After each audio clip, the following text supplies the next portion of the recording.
రాజన్న సిరిసిల్ల జిల్లా వేములవాడలో ప్రభుత్వ ఆసుపత్రి వద్ద ఉద్రిక్త వాతావరణం నెలకొంది. డాక్టర్ల నిర్లక్ష్యం వల్లే పసిబిడ్డ చనిపోయాడని ఆరోపిస్తూ కుటుంబ సభ్యులు ఆగ్రహాన్ని వ్యక్తం చేస్తున్నారు.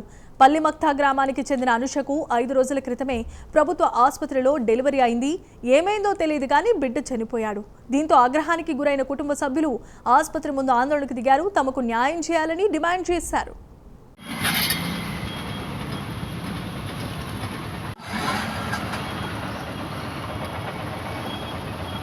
ఇప్పటి వరకు వాళ్ళకి ఎవరు కనీసం ఇట్లా మరి రెస్పాన్స్ ఇట్లా పరిస్థితి అని చెప్పినప్పుడు మీరే చెప్పిన తర్వాత చెప్పాలి 10:30 ఇప్పటి వరకు లేదు.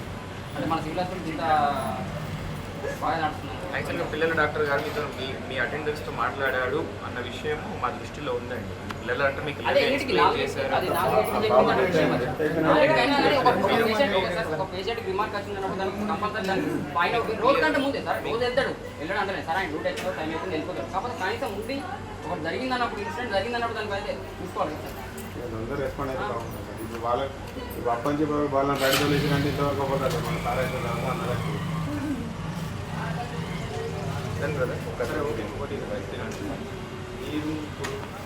మీరు మీకు ఏమైనా డౌట్ ఉన్నది వీళ్ళు సరిగ్గా చేయలేదు అది చేయలేరు అని అంటే ఇప్పుడు కాదు సార్ దాన్ని రెస్పాన్స్ అయితే వాళ్ళు కనీసం తీసుకునేది మీకైతే అర్థం. ఓకే వాళ్ళు ఏమంటారంటే పిల్లల డాక్టర్ మార్నింగ్ మార్నింగ్ మబ్బులో 4 చెప్పినాడు ఏది చెకప్ చెప్పేసి వెళ్ళిపోయినట్టు దానికి కనీసం ఒక ఏదో ఇష్యూని తీసుకుపోమని అంటే సరే చెప్పి నేను వెళ్ళిపోయినా అప్పుడు బాగానే ఉన్నాడు అని అంటే దానికి పనిస్తాను. కనీసం అప్పటికి డెడ్ అయి ఉన్న పేషెంట్ ఉన్నా కూడా మీరు కనీసం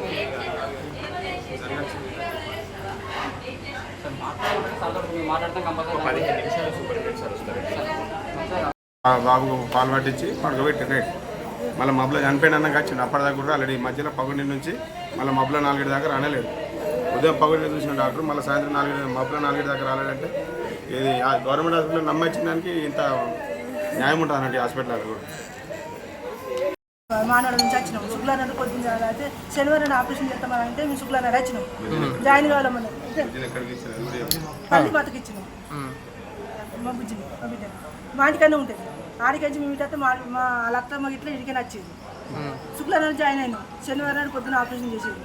11:30 వరకే బాబు పుట్టినాక మేము ఇట్లా ఆపరేషన్ చేస్తాం. చూద్దాం ఇట్లా మరి బాబు పెట్టున్నాడు మరి ఆపరేషన్ చేయాలంటే ఆపరేషన్ చేస్తాను చూద్దాం మీ బాబు పెట్టున్నాడు మరి మంచిగా ఉంటే చేస్తాం లేకపోతే లేదంటే మంచిగా ఉన్నాడు బాబు అని అన్నారు. అన్నాక లోపల మరి ఆమె చూస్తే ఏమో పూర్తిగా చెప్తలేదు చేయకుండా చెప్తలేదు. మరి చేయమంటారు అంటే నేను మా ఆడబిడ్డని అడిగినా లతమ్మని అడిగినా మరి ఎలా చేయమన్నామంటే మరి ఏమో అని అంతట్లో మా కొడుకు ఏం చేసి మా వాళ్ళని ఫోన్ చేసి చెత్తకి బాబు పుట్టిండే బాబా అని అన్నాక మంచిగా ఉన్నాడు అంటే మంచిగా ఉన్నాడు మరి ఆపరేషన్ చేయమంటారు. చేయమని మంచిగా ఉంటే ఇంకేంది రా చేయమని అని అన్నారు. అన్నాక అయితే ఆపరేషన్ చేసారు తీసుకొచ్చినాక అక్కడ చెప్పినట్టు సార్ మళ్ళీ ఐసోలేసారు. మా బిడ్డను తీసుకొచ్చి ఐసోలేషన్ వాళ్ళు సార్ రాలేడుగా ఒక బాబుని ఇచ్చినప్పుడు వాళ్ళకి మంచిగా ఆరోగ్యం ఉన్నారని చెప్పిన ముచ్చట తప్ప మళ్ళీ చూడలేదు. ఐసోలేషన్ రాలేడు మళ్ళీ ఆదివారం రాలేడు. సోమవారం వచ్చిండు. సోమవారం వస్తే సారు మరి గొంతు చిన్నగా ఎడుతుంది పిల్లగాడు 4 ఇస్తే ఈ పిల్లగాడు ఒక్కడే చిన్నగా ఎడుతున్నారు పెద్దగా ఎడతారు అని అంటే ఏం కాదు అమ్మ కొంతమంది గట్టిని ఎడతారు అన్నారు.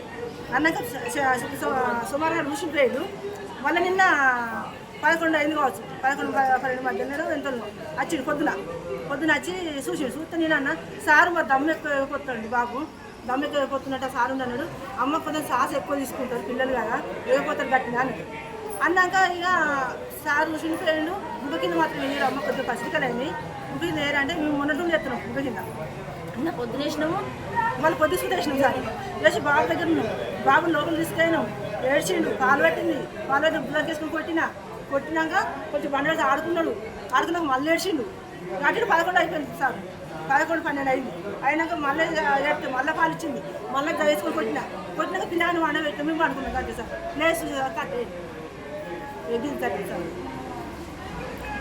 ఏం జరిగినంత మేము సార్కు 2 చెప్పినాం. దమ్మ కొత్త చెప్పిన గొప్ప చిన్నగా ఎట్టినా చెప్పి 2 మొత్తం చెప్పి శనివారం నాడు పుడితే శనివారం నాడు డెలివరీ అయిపోయిన తర్వాత బాబు పుట్టినని చెప్పిన తర్వాత మళ్ళీ ఆ సండే రోజు లీవ్ పడతారు. సండే నాడు రాలేదు ఏ డాక్టర్ రాలేదు. మండే రోజు చూసారు ఏదైనా సీరియస్ ఉంటుంది ఇన్సిడెంట్ ఏదైనా సీరియస్ ఉంటే ఒక రోజు మధ్యలో ఆగగలుగుతాడు బాబు. దానికి ఏదైనా కంపల్సరీగా మీరు శాఖపరంగా కంపల్సరీగా మాకు రెస్పాన్స్ దానికి ఇచ్చి మమ్మల్ని మాట్లాడేదని చెప్పాలి. మళ్ళీ ఒకటి ఇక్కడ ఇప్పుడు ప్రొద్దున ఆల్రెడీ రౌండ్స్కి వచ్చిన డాక్టరు 4 ఆల్రెడీ బాబు చనిపోయినప్పటికీ డెడ్ అయిపోయిన తర్వాత అప్పటి నుంచి ఇప్పటి వరకు ఏ డాక్టర్ కూడా వచ్చి మాత్రం మాట్లాడింది లేదు. ఇంతవరకు మాకు రెస్పాన్స్ ఇచ్చి మనకి ఇది అని చెప్పి పోలీస్ శాఖ వారు వచ్చారు, ప్రెస్ వాళ్ళు మీరు వచ్చేదాకా కూడా కంపల్సరీ ఇప్పుడు ఇంతవరకు ఒకళ్ళు కూడా మాకు వచ్చి ఏ సమాధానం చెప్పలేదు. సూపరింటెండెంట్ సార్ వస్తారట, ఇంకా వస్తారని చెప్పి వెళ్ళిపోయారు అందులో. టౌన్ స్కూల్ నిన్న కూడా 11కి వచ్చారు. 11కి వచ్చిందంటే మళ్ళీ మార్నింగ్ బాబు జాంతనకి వచ్చింది. ఎవరు రాలేదు, ఆ మధ్యలో ఎవరు రాలేదు. శాఖపరంగా కంపల్సరీ వీళ్ళకి ఏం చెప్పిందంటే ఒకటి చెప్పాలి. వీళ్ళకి అందరికీ నమస్కారం. నేను డాక్టర్ సుభాష్ని, paediatric in charge. Battini Anusha wife of Parashuramulu శనివారం రోజున డెలివరీ అయ్యారు. బేబీ పుట్టిన వెంటనే ఏడ్చింది. బాబు పుట్టాడు. ప్రీవియస్ ఆపరేషన్, ఇప్పుడు కూడా ఆపరేషన్ చేయడం జరిగింది. బేబీ పుట్టిన వెంటనే ఏడవటం జరిగింది. పిల్లల డాక్టర్ కూడా అటెండ్ అవ్వటం జరిగింది. బేబీ బాగానే ఉంది. బేబీ మంచిగా ఉండటం వల్ల బాబుని తల్లికి ఇవ్వటం జరిగింది. తల్లిపాలు తీసుకోవటం జరుగుతూ ఉన్నది. రోజు పిల్లల డాక్టర్ వచ్చి చెకప్ చేయటం జరుగుతున్నది. 4వ రోజున రాత్రి 11 గంటలకి తల్లి పాలు ఇవ్వటం జరిగింది. ఉదయం 4:30కి బేబీ స్పృహ లేకపోవటం వల్ల మేము మా దగ్గరికి తీసుకురావటం జరిగింది. అయితే డాక్టర్స్ చూసి రిసస్టేషన్ చేసి బిడ్డను బతికించడం చాలా ట్రై చేశారు.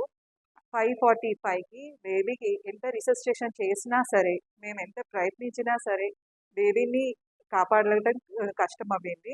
5:45కి డెత్ డిక్లరేషన్ జరిగింది.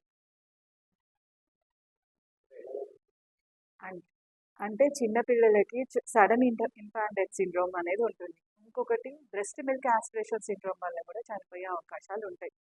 ఇది ఉండొచ్చు అని అనుకుంటున్నాం. ఒకవేళ పోస్ట్ మార్టం చేద్దామన్నా సరే మేము సపరేట్గా